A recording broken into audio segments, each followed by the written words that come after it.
Vamos falar da guerra ou da batalha do Pix. Parece que essa foto é muito emblemática. Na verdade, isso aqui é uma captura de tela da entrevista coletiva. Parece uma parede meio esquisita ali atrás, mas esse é o fundo das entrevistas hoje, atualmente, lá no Palácio do Planalto. Tá? Antes era um quadro, agora está esse formato aí de uma parede, aparentemente, de um muro. Parece ser isso. Então, ontem, esta é a imagem da entrevista na qual o Haddad e o secretário da Receita, o Robson Barreirinhas, mais o chefe da AGU, da Advocacia Geral da União, Advocacia, Maurão, o advogado-geral da União é,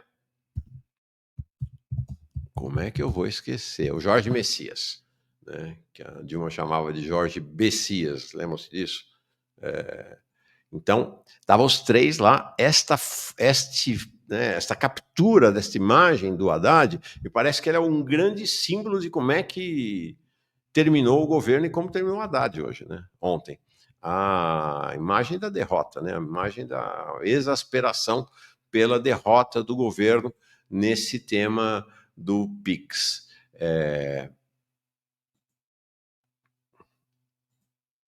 Então, vou começar pelo fim e depois vamos tentar contar essa história.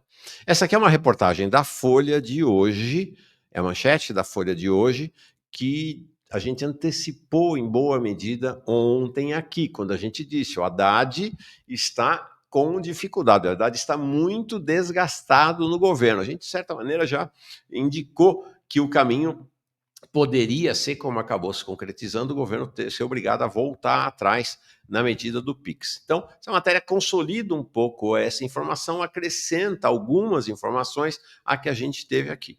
Né? Aconteceu o seguinte, teve uma reunião de manhã, estava na agenda, às 9h30 da manhã, de Lula com Haddad e mais parte da equipe econômica para discutir a questão dos vetos de Lula na reforma tributária. Lula estava bastante irritado nessa reunião, bastante irritado com essa história do PIX, e aí marcou-se para logo depois do almoço uma outra reunião. Para ela foi convocada, então, o secretário da Receita Federal, o Robson Barreirinhas, para tratar especificamente deste tema. Nesta reunião da manhã, o Haddad ainda estava defendendo a manutenção. Vamos lembrar, falei ontem aqui, né? Nós mostramos ontem aqui, lá atrás, em 2013, um dos grandes causadores da mobilização brutal, né, que houve em 2013 por causa do reajuste do preço das tarifas, dos 20 centavos em São... Depois o assunto virou nacional. Né? Houve reajustes no país inteiro. Mas começou tudo em São Paulo, porque o Haddad e o Alckmin reajustaram o preço das tarifas do ônibus, Haddad, metrô, Alckmin, em 2013, em 20 centavos. E aí começou uma mobilização, todo mundo se lembra, né? Um negócio avassalador, assim. E o assunto foi à frente porque o Haddad simplesmente se recusou a revogar o aumento da tarifa. O Alckmin, inclusive, na época, governador de São Paulo, defendia a revogação. E o assunto que começou ali no início de junho, lembra-se? 3, 4 de junho de 2013, só foi revogada o aumento da tarifa dia 16, quando o país já estava incendiado por uma exigência expressa de Lula, já não mais presidente da República, e de Dilma. Pelo Haddad ele não revogava, não. O Haddad é um fiscalista desde sempre. Importante dizer isso. O Haddad é um representante do INSPER, que é o principal instituto neoliberal do país. Então ele foi para essa reunião de manhã ainda querendo manter a decisão. O que levaria o governo a um desgaste. Os governistas estão exasperados, né? Há uma divisão no campo governista de gente que acha... o Breno, que é um governista, mas um governista crítico, né? Ele é do PT, mas tem uma posição bem mais crítica. Ele já ontem defendia a revogação da medida, então tem uma ala do governismo que defendia a revogação, mas tem uma ala grande, talvez até majoritária no campo governista, que diz que tinha que ir até o fim. E gente que está decepcionada e que está meio que xingando o Lula e o Haddad por conta da revogação, porque a lógica é, bom, se era tudo fake news, se a medida era boa, se era mentira, se a acusação da extrema-direita de que era para taxar o PIX não era verdadeira, por que revogar? Ou por outra, se revogou é porque o governo, isso é esse campo governista, é uma parte do campo governista. O governo está reconhecendo que foi verdade que a campanha da extrema-direita era verdadeira. Então, se o cenário no campo governista não está um cenário de divisão e de muita briga interna. Mas o fato é esse. Haddad chegou de manhã no Planalto, querendo manter a decisão. Lula estava extremamente irritado, já dizendo que não queria manter a decisão. E aí a solução foi dada no começo da tarde, quando convocou-se o Barreirinha, que acabou levando a culpa toda, né? Vou mostrar, tá? Já havia restrição há alguns dias à medida, principalmente lá no Planalto, né? O Rui Costa, o próprio Padilha se opunham à medida, já há alguns dias estavam vendo o tamanho da encrenca, mas não agiram, né? Mas não agiram. E o Haddad absolutamente insensível. E o Lula, à tarde, foi taxativo. Tem que recuar. Quem foi um dos principais apoiadores ou defensores da revogação? Sidônio Palmeira. É a segunda vez que impôs, portanto, uma derrota ao Haddad. Segunda vez que Sidônio impõe uma derrota ao Haddad. Na primeira, lembram-se, lá, quando ele nem era ainda o chefe da SECOM, quando teve aquele vídeo desastroso do Haddad, por sinal, para anunciar o pacotaço, o Sidônio é que deu a ideia que o Lula comprou de colocar naquele vídeo a promessa de que o imposto de renda não será cobrado de quem ganha até R$ 5.000. O Haddad se opôs fortemente, ele tinha a percepção de que o mercado, de que o capital financeiro, de que a Faria Lima ia criar caso com aquilo, que de fato aconteceu, mas aí colocaram um anúncio, né? Um anúncio que vou mostrar, inclusive, né? Um anúncio que não deu em nada, né? Não tem. Onde é que está lá a isenção até R$ 5.000, né? Nem foi apresentado o projeto ainda. Então, mas é a segunda vez que Sidônio derrota o Haddad, apesar de que até ontem, olha só a situação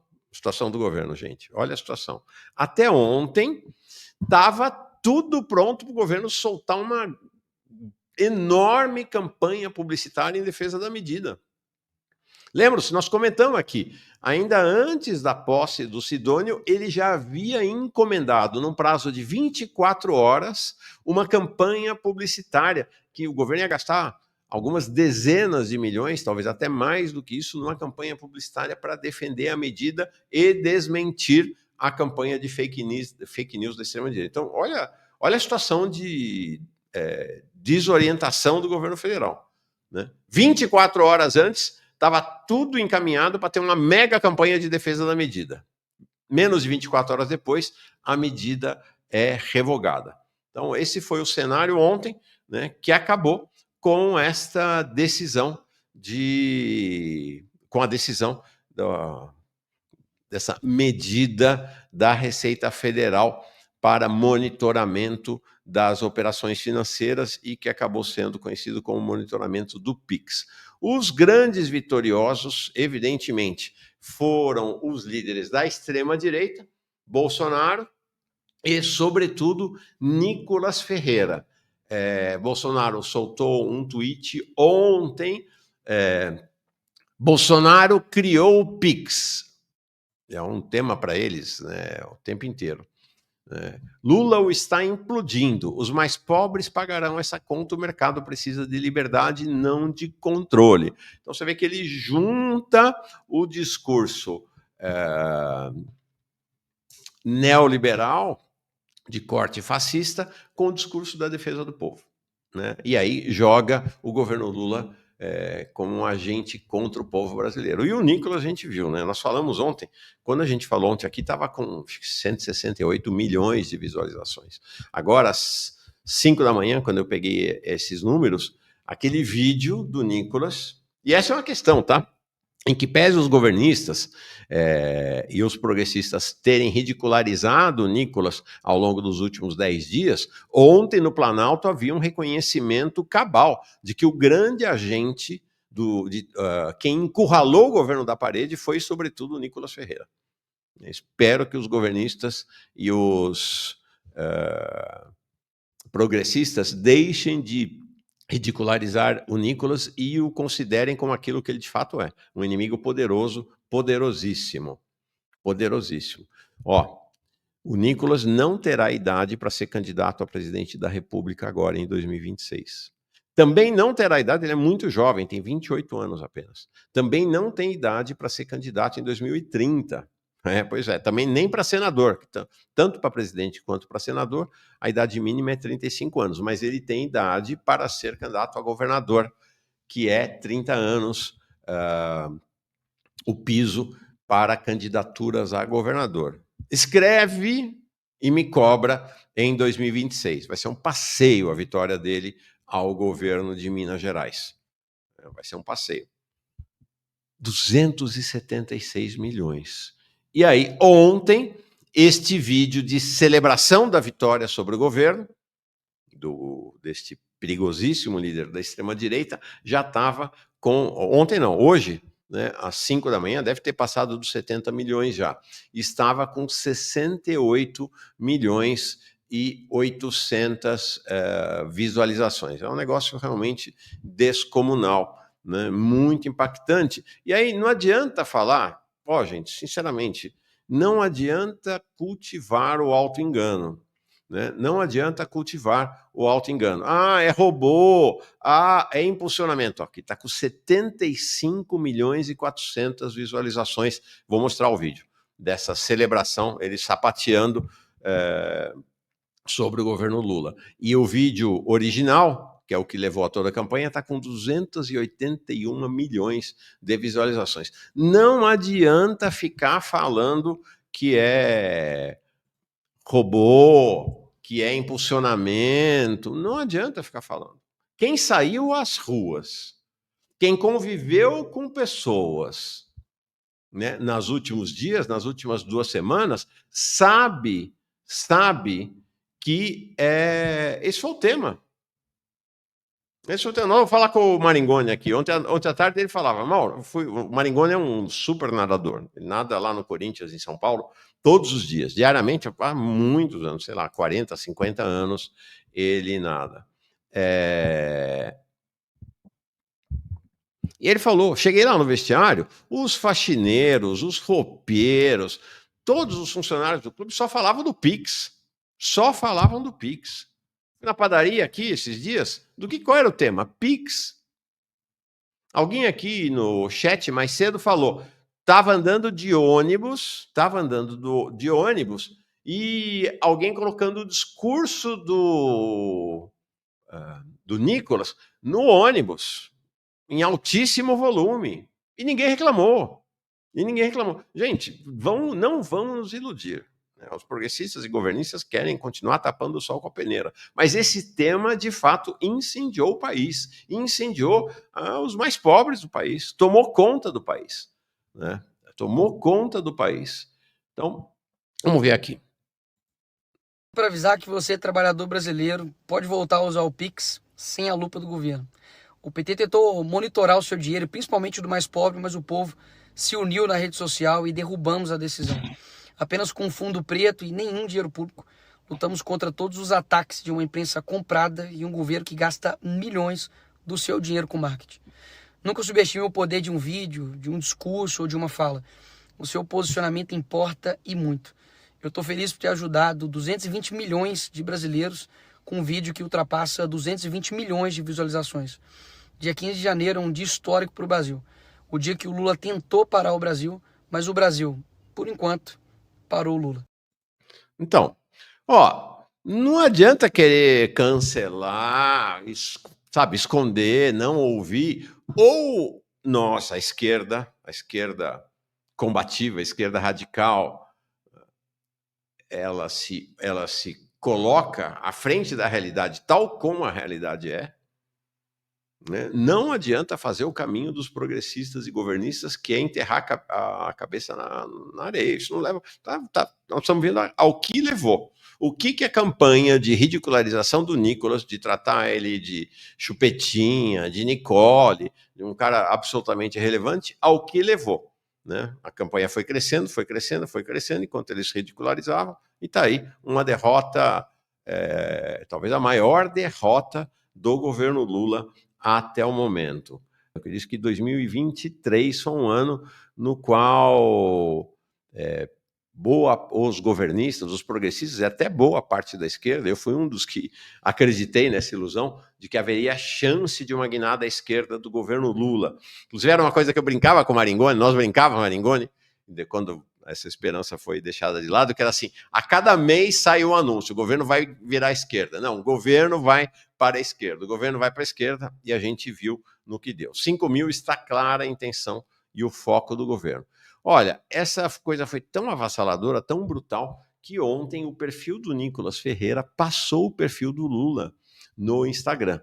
O perfil do Lula com 13 milhões de seguidores e o perfil 13 milhões e 300 mil, e o dele ontem à tarde 13 milhões e 500. Eu fui olhar agora de manhã, já está com 14 milhões e 400. E aí veja a diferença entre o vídeo do Nicolas sobre o Pix, né? Aqui ontem estava com 228, já mostrei aqui, está quase, vai chegar nos 300 milhões de visualizações, do jeito que a coisa vai.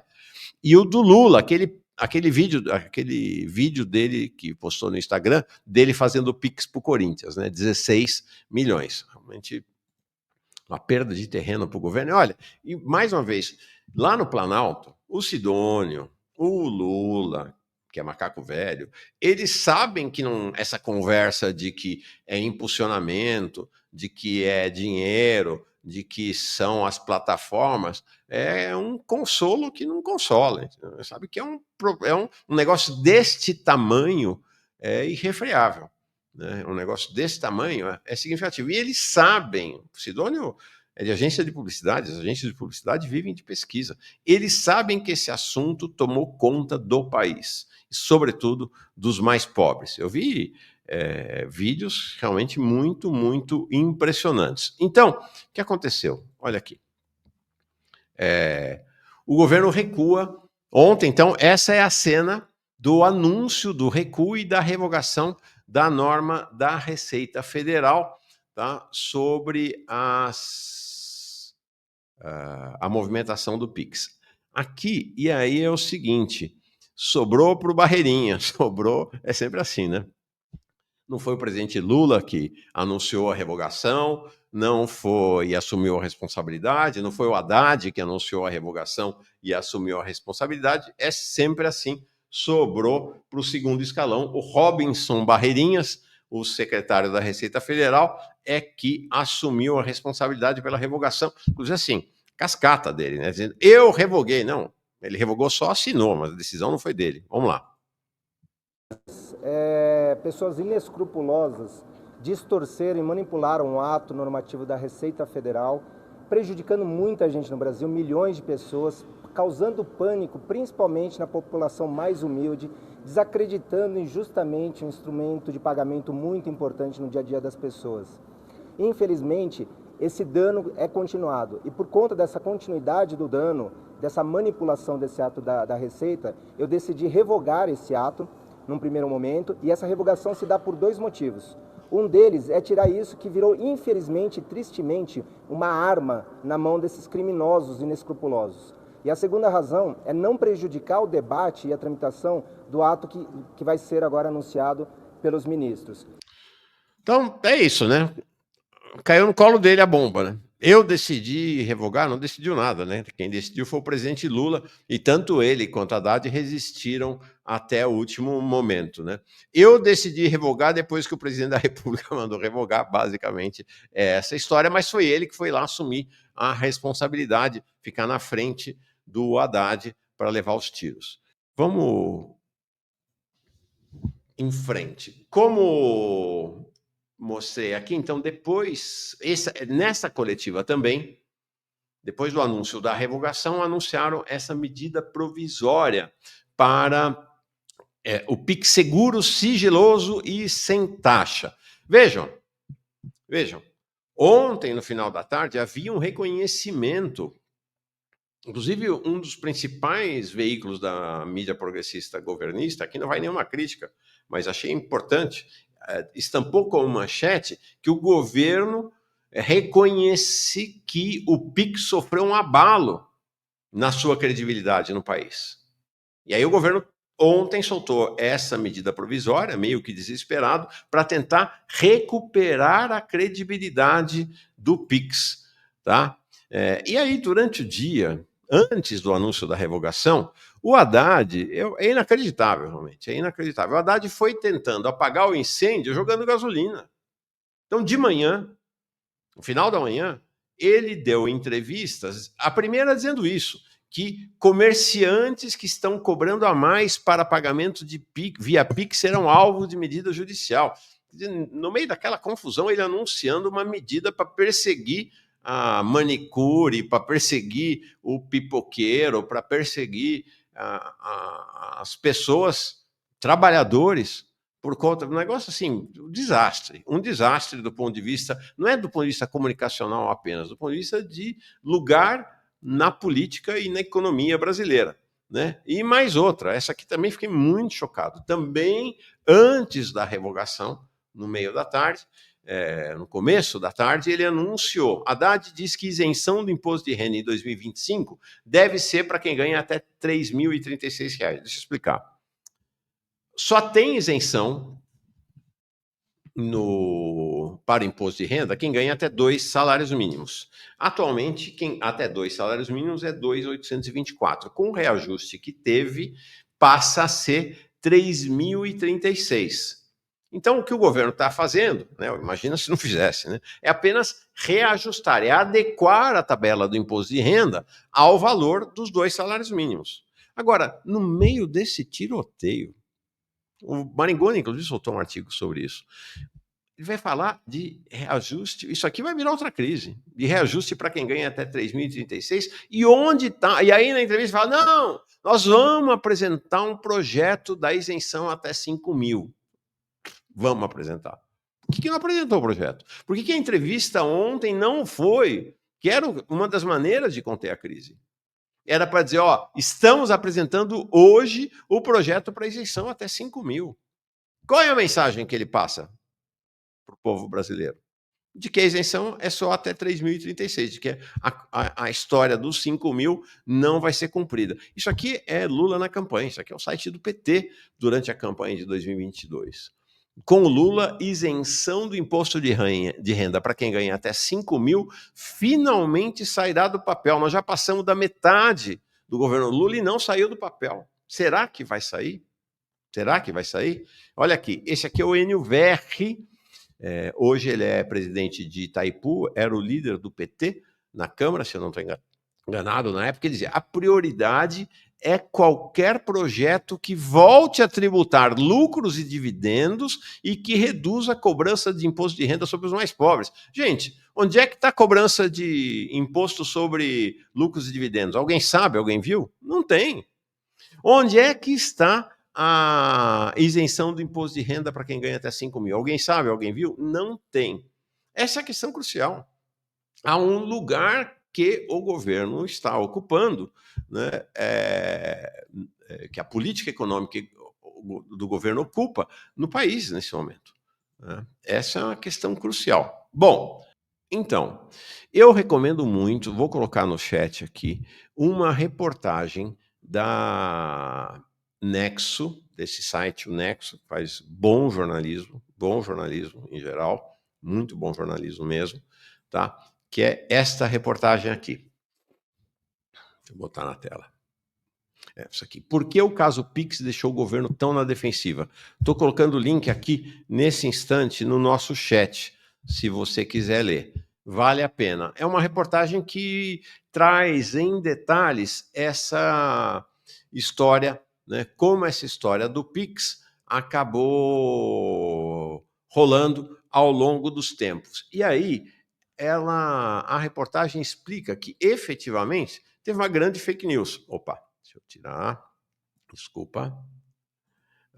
Então, porque o que acontece? Quando saiu a norma, essa norma, na verdade, é de setembro do ano passado, da Receita, para entrar em vigor agora em janeiro de 2025.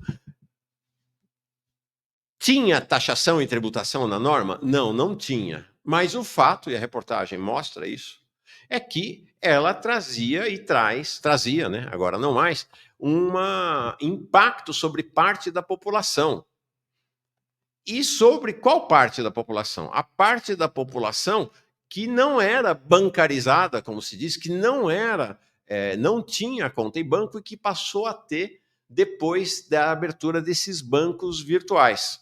Porque vamos combinar, né? O controle do governo ele existe desde o início do século XXI, mas nos bancos tradicionais, Banco do Brasil, Bradesco, Caixa, Itaú, nesses bancos. Agora, esta população pobre, em alguns casos até miserável, que se bancarizou recentemente, ela se tornou cliente não desses bancos, ela nem existe. Imagina que um vendedor de picolé vai conseguir conta no Bradesco ou no Banco do Brasil, no Itaú. Não existe isso. Essa fatia mais pobre da população estava fora do sistema financeiro.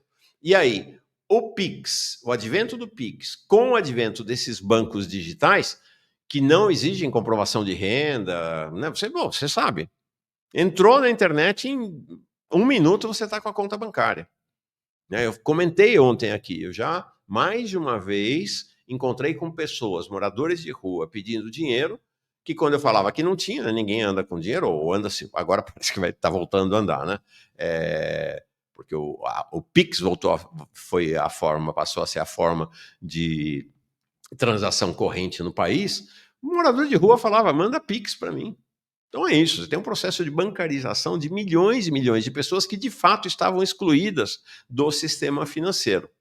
Então, é o seguinte, essa norma, então, ela de fato não tem nada a ver com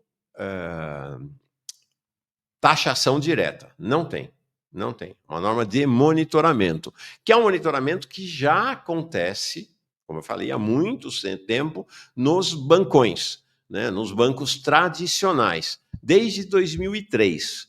Tá? E os dados que eram repassados para a Receita nos bancões eram até menores, de 2.000 gastos. Quem tinha movimento de 2.000, não por operação, mas mensais, pessoa física, e 6.000, pessoa jurídica, já era enviado para a Receita Federal.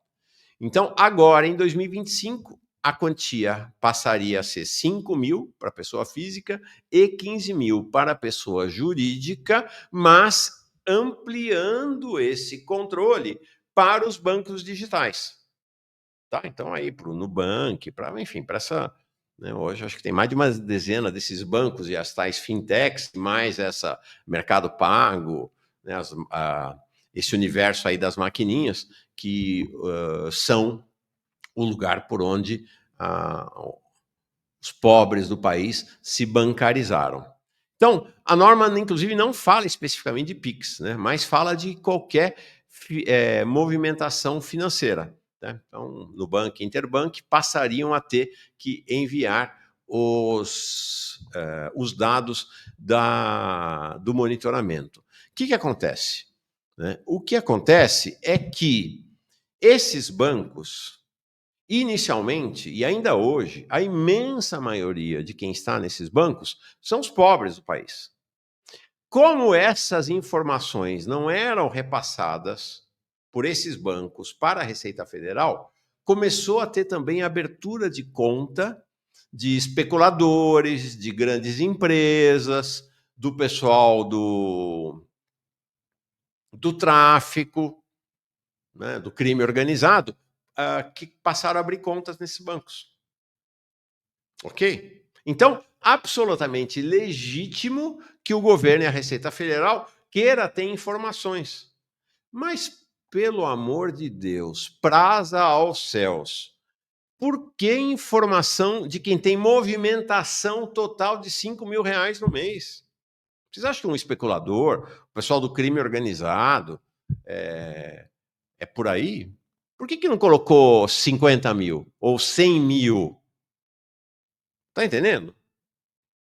Porque é o seguinte, inclusive a norma diz isso, essas informações são repassadas para a Receita Federal, então o CPF da pessoa, o CNPJ, é repassado para a Receita Federal, e aí, identificando movimentação suspeita, ou seja, movimentação que não estava, ou ilegal, ou que não estava recolhendo imposto, a Receita pode, isso está na norma atual e nessa norma que o governo implementou, pode, de fato, convocar a pessoa para fazer a cobrança do imposto. E aí, não é só o imposto, é multa e investigação por crime de sonegação fiscal. Então, veja a loucura.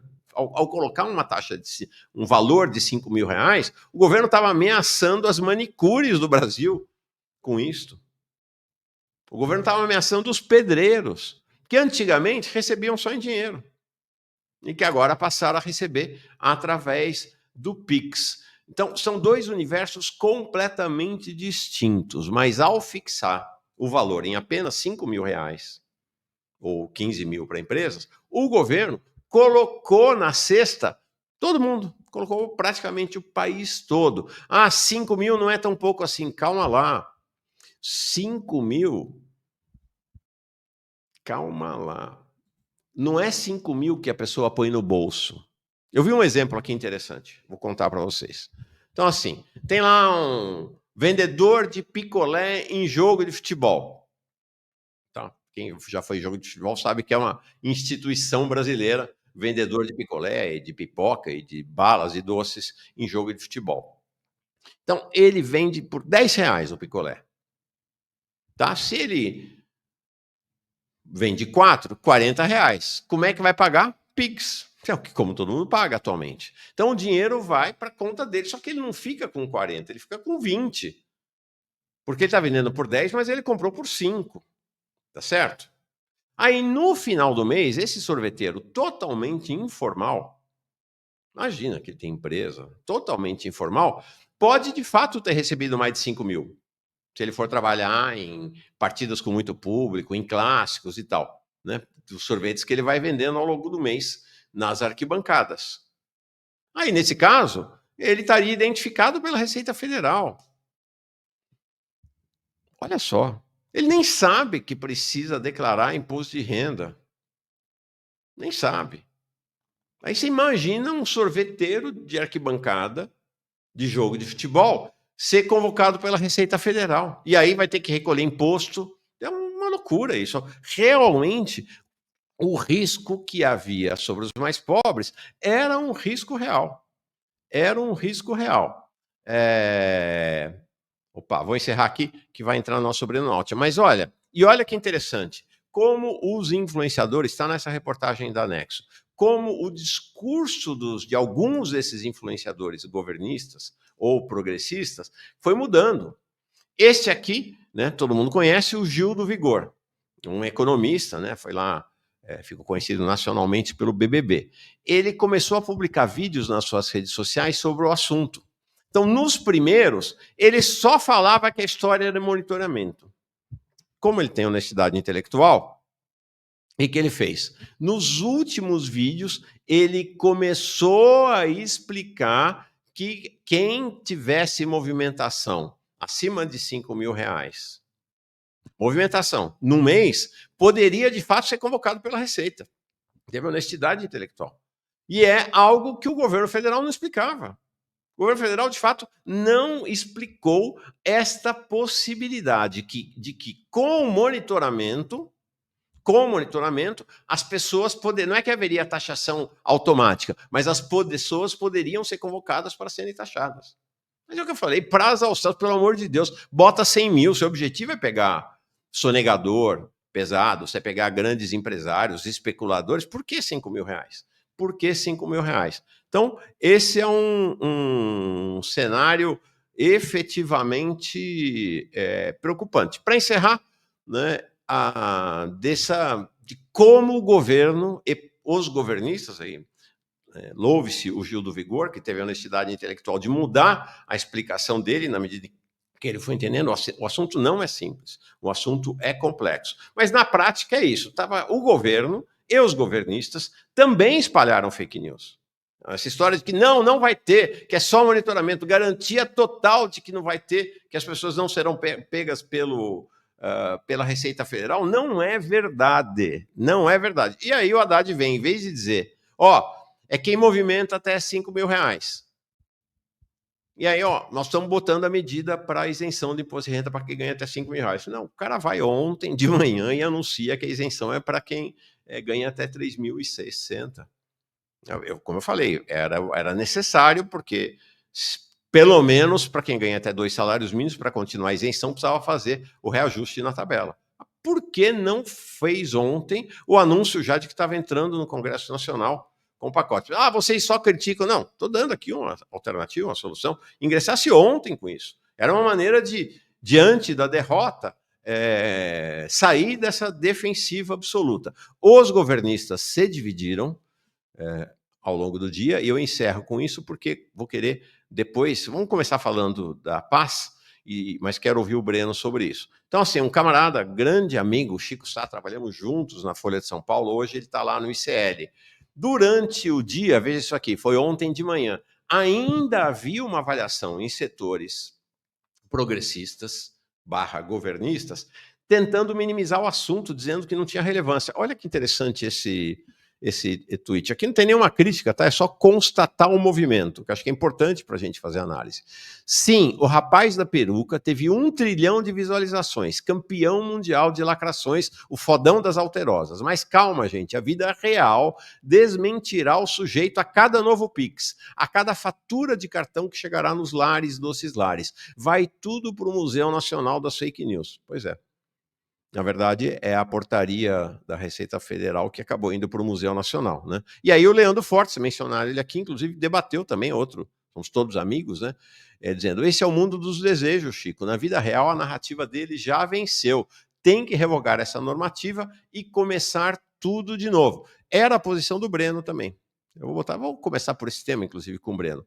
E vejo que há uma divisão, de fato, no governismo, ou no progressismo, em relação aos efeitos da medida. Tem desde gente que está dizendo, não, isso não tem importância, imagina, 2026 está longe, apesar do pessoal dizer, falta 2 anos. Não falta 2 anos para 2026, tá?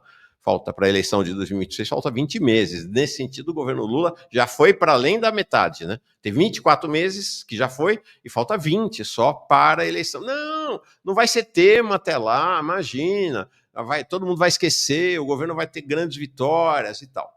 E tem gente que tem uma visão, gente que estava entusiasmada com o governo. Deixa eu pegar aqui o Fábio Panunzio, também lá do ICL, mas aí não é uma fala dele no ICL, é um vídeo que ele gravou para o Twitter. Veja que interessante a visão dele.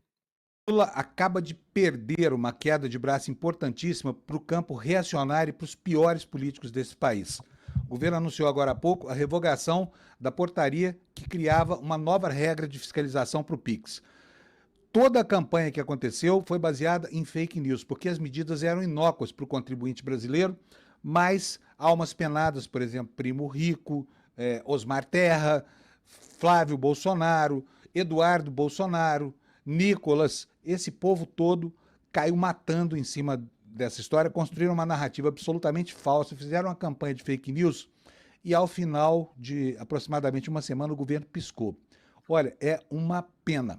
Liguei agora há pouco para uma fonte minha na área econômica e perguntei o que foi que aconteceu, que diabo de coisa foi esse recuo aí no Ministério da Fazenda. Ele falou, olha, também não entendi nada, foi uma merda. Foi literalmente o que ele me falou.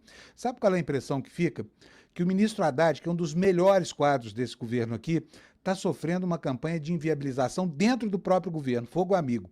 Porque não é possível entender tantas derrotas que estão sendo impostas a ele em função do cumprimento de uma plataforma que estava, inclusive, descrita na campanha, foi promessa de campanha.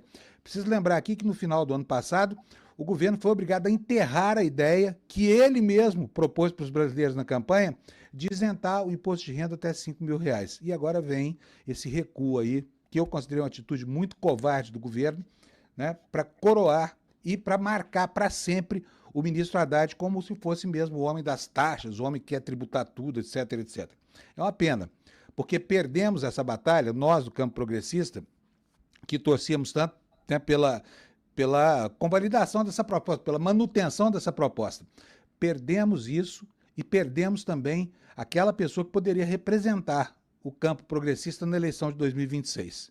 Tá? Olha. Fica aqui a pergunta: até quando Fernando Haddad vai ter paciência para suportar esse ambiente pernóstico em que acontece a elaboração das estratégias da equipe econômica? Impactante, né? Impactante. É um governista, o Panunzio, haddadista, né? Estava defendendo a candidatura do Haddad em 2026, disse já era, está fora do páreo.